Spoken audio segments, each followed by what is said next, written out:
Tu viens de répondre. Suivant. Ben oui. Oui, bien sûr. C'est un bon point. On a besoin de prendre des points, notamment à l'extérieur, d'avoir une certaine solidité. Il y a un moment qu'on y court après. Une discipline, bien sûr, pareil. Et aujourd'hui, c'est ce que j'ai vu. Donc à partir de là, je suis satisfait sur ce point-là.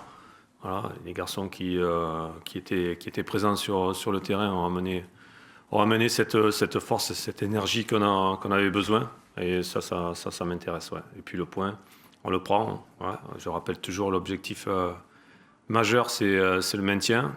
On vient au Stade Rennais qui joue pour leur troisième place, c'est quand même quelque chose. Et à juste titre, c'est quand même une belle équipe. Donc ramener un point du Stade Rennais, c'est intéressant. Une défense qui était renouvelée par la force des choses, suspension de Castelletto, éventuellement, je ne sais pas si Fossurier était blessé ou si c'est un choix de ta part. Non, c'était un choix. La rentrée de Perrault aussi, par exemple, il y a comme une défense. Ouais, ben, dans les semaines comme ça, où il y a 3 matchs, les états de fatigue sont présents. Certains peuvent encaisser, d'autres un peu moins. Et puis après, il y a des choix à faire par rapport à ce que j'ai vu, ce que je demande. Et bien sûr, moi, je souhaite que ça continue comme ça, que les garçons prennent conscience de leur capacité aussi. Voilà. On a eu du mal sur nos dernières sorties. Voilà, je me rappelle du match de Dijon. On est sortis frustrés parce que voilà, on manque d'énergie pour défendre de la part de tout le monde. Donc là, j'ai vu autre chose. Donc ça m'intéresse. Est-ce qu'on peut parler de match référence défensivement ou pas, ou moins défensivement à l'extérieur peut-être? Oui, on peut parler de match référence. C'est clair que il faut que tout le monde soit impliqué. Voilà, c'est surtout le message a été là, c'est que la défense, elle part à partir de nos attaquants aussi. C'est ceux qui donnent le tempo. Aujourd'hui, ils l'ont donné. À Dijon, on ne l'avait pas donné. Donc, c'est pour ça que j'étais un petit peu en colère. Là, ils ont donné le tempo. Derrière, ça a suivi. Voilà, c'est cette référence-là. Moi, j'appelle ça, c'est la base. C'est la base de ce qu'on veut construire. S'il n'y a pas ça, derrière, c'est compliqué. Alors après, bien sûr, on va pouvoir parler de jeu. Alors déjà, la première des choses, c'est un peu compliqué pour les deux équipes sur un terrain qui est quand même difficile de vraiment faire du jeu, mais je trouvais qu'il y avait quand même une volonté d'y aller de part et d'autre là, dans le jeu. Après, on a été maladroit sur certaines récup, on pouvait faire mieux. Il y a eu quelques situations chaudes aussi qui pouvaient être intéressantes et ça serait intéressant de les revoir aussi, avec certaines situations aux abords des 18 mètres du Stade Rennais, mais voilà, bon, on est satisfait du point. On va pas épiloguer. Les mains dans la surface de réparation. Ouais, puis je pense que il y a quand même, en revoyant les images, il y a quand même quelque chose sur Cardona, sur la première mi-temps, non? Me semble, hein. Mais bon, on a dit la même chose la semaine dernière où on n'était pas content de ce qui s'était passé, donc on va pas trop insister, mais je sais que ça peut être difficile, délicat des fois de siffler sur une faute comme ça, parce qu'éventuellement on peut mettre un rouge là-dessus.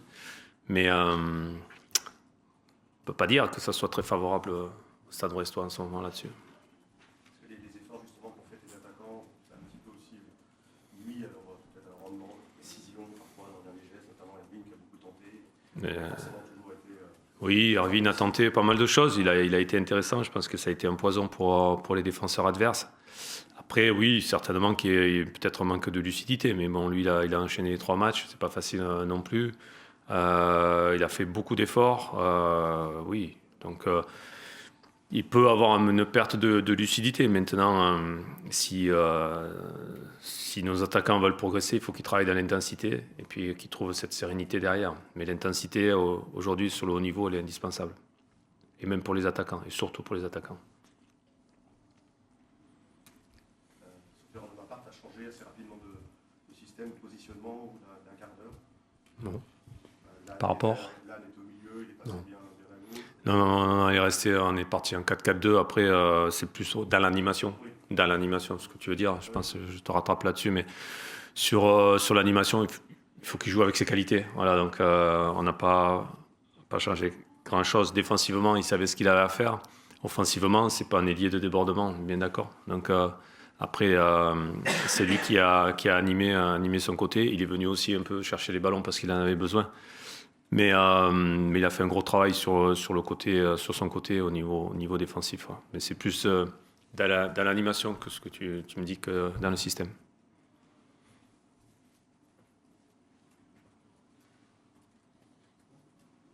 Oh ben, j'étais très fort. Hein. C'était bon. Oui, c'était dynamique sur la première mi-temps. Notre entame de match, le tout début du match a été très convaincant. On s'est créé 2 situations importantes dans les 5-6 premières minutes de jeu. On souhaitait vraiment attaquer très très fort ce match-là, essayer de les mettre sous pression. On l'a bien fait. Voilà. Ensuite, on sait que c'est une équipe qui est aussi capable de mouvements offensifs intéressants. Ils se sont créés une ou 2 situations dangereuses. Pour autant, je pense que sur la première mi-temps, si on avait mené, ça n'aurait pas été volé. Et on n'a pas saisi cette opportunité à ce moment-là. Ça a été un tournant important du match parce qu'on a vu qu'en deuxième mi-temps, on a été beaucoup moins dynamique, qu'il nous a manqué de la fraîcheur, qu'on a manqué aussi de créativité dans les 20-25 derniers mètres. Donc on n'a pas été en capacité de se créer de très très grosses occasions pour marquer ce but.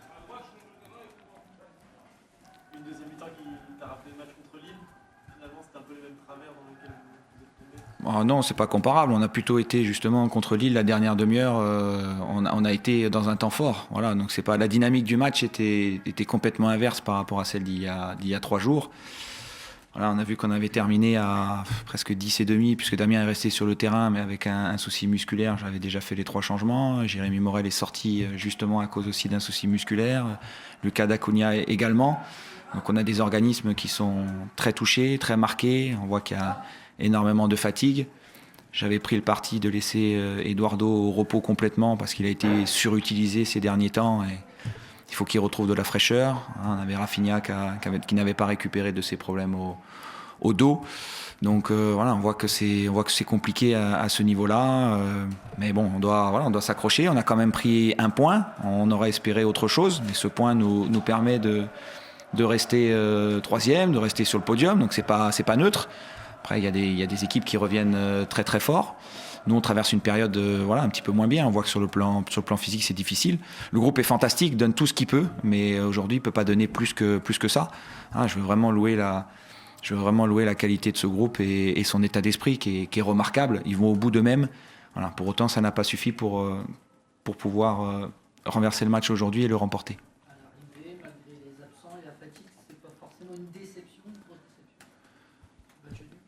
Non, enfin, on est toujours déçu parce qu'on aborde les matchs pour les gagner. Ensuite, il faut aussi être objectif et analyser les matchs dans son ensemble. Voilà. J'étais déçu à la mi-temps de ne pas rentrer avec au moins un avantage d'un but d'avance. Autant à la fin du match, sur la deuxième mi-temps, quand on regarde le contenu, je pense que sur la deuxième mi-temps, on ne méritait pas forcément de l'emporter. Sans pour autant qu'ils étaient eux dangereux d'ailleurs en seconde période, mais voilà, c'est plutôt en première mi-temps qu'on a raté le coche. Là, on n'a pas pu saisir nos opportunités. Il y a des voix là, qui s'élèvent pour dire qu'il y a trop de matchs ces temps-ci. C'était pas la seule équipe. Rennes finalement a manqué de gaz. Tu trouves aussi que les cadences sont un peu fortes là? Ouais, enchaîner en tout cas tous les 3-4 jours, c'est vrai que c'est difficile, c'est compliqué. Maintenant, le calendrier est ainsi fait, il faut le respecter, on ne pourra pas le changer. Ce qui ne nous avantage pas non plus, c'est de jouer sur un terrain lourd, un terrain gras et un terrain qui facilite pas non plus l'accélération du jeu. Quand on joue à domicile, souvent les équipes viennent bien regroupées, en tout cas ont l'intention de bien défendre, de bien contrôler les espaces.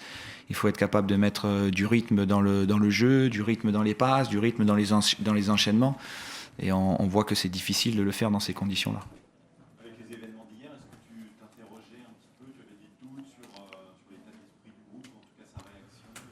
Non, mais je sais le groupe extrêmement compétiteur, voilà, et on a des échéances, que ce soit en championnat ou en Coupe de France, qui sont extrêmement excitantes pour nous. Se retrouver dans notre position début février, pouvoir jouer dans 3 jours un quart de finale de Coupe de France, dans une carrière, c'est rare, c'est très rare même.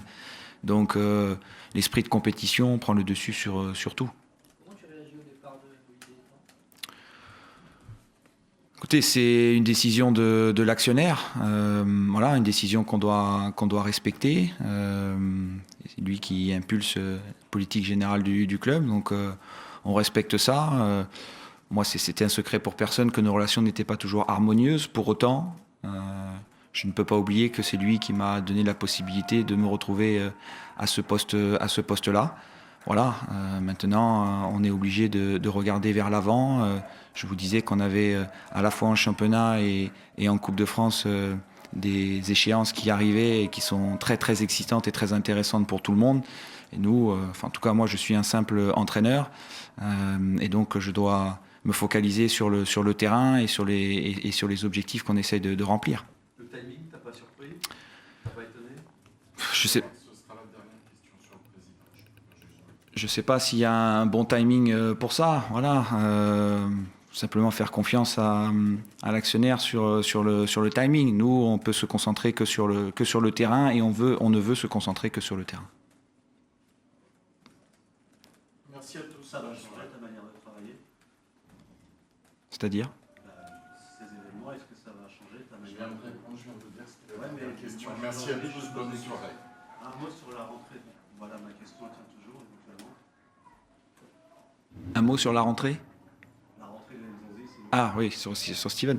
Sur ma manière de travailler, non, ça changera rien. Moi, je suis un entraîneur, donc il ne faut pas m'accorder les pouvoirs que je n'ai pas. Je suis l'entraîneur du Stade Rennais et donc je m'occupe de l'entraînement et de la compétition de l'équipe professionnelle. Sur l'entrée de Steven, Steven avait fait une semaine complète de travail.